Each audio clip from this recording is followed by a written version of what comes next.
নমস্কাৰ বন্ধুসকল, মোৰ ইউটিউব চেনেললৈ আপোনালোকক পুনৰবাৰ স্বাগতম জনাইছোঁ। আজি 30 জুলাই, আজি বন্ধুত্ব দিৱস। গতিকে আপোনালোক সকলোলৈকে বন্ধুত্ব দিৱসৰ হিয়াবৰা উলগ জনালোঁ। এইকেইদিন ভিডিঅ' আপলোড কৰিব পৰা নাছিলোঁ কাৰণ মই অলপ ব্যস্ত হৈ আছিলোঁ আৰু ফ্ৰেণ্ডশ্বিপ ডে এখন স্পেচিয়েল ড্ৰয়িঙো মই প্ৰস্তুত কৰি আছিলোঁ। সেই ড্ৰয়িংখনত মোৰ বন্ধুবৰ্গসমূহৰ সকলোৰে নহ'লেও প্ৰায়খিনিৰে মই ফটো সন্নিৱিষ্ট কৰিবলৈ চেষ্টা কৰিছিলোঁ। ড্ৰয়িংখন প্ৰস্তুত কৰোঁতে মোৰ 4 দিন সময় লাগিছে। আপোনালোকে দেখিব, এই ভিডিঅ'টোতে মই দেখুৱাম। গতিকে বলক ভিডিঅ'টো আৰম্ভ কৰোঁ।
ড্ৰয়িংখন মই প্ৰস্তুত কৰোঁতে মোৰ 4 দিন সময় লাগিছে প্ৰথম মই ফ্ৰেণ্ডছখিনিৰ ফটোবোৰ সংগ্ৰহ কৰিবলগীয়া হৈছিল আৰু সেই ফটোখিনি পিকচাৰ্টত গৈ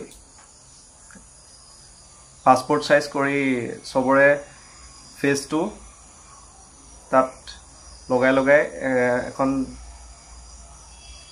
পিকচাৰ প্ৰস্তুত কৰি লৈছিলোঁ তাৰ পিছত সেই পিকচাৰখন মই পিকচাৰটোতে অলপ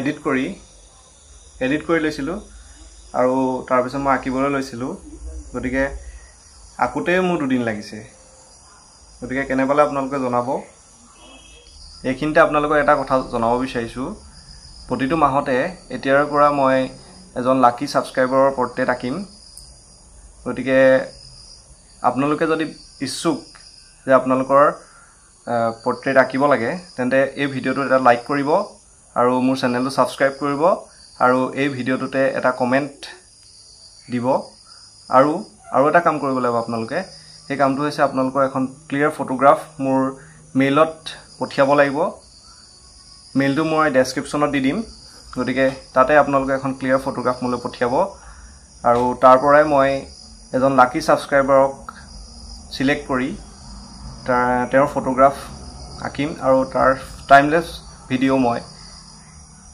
মোৰ চেনেলত আপলোড কৰিম গতিকে আজিলৈ ইমানেই ধন্যবাদ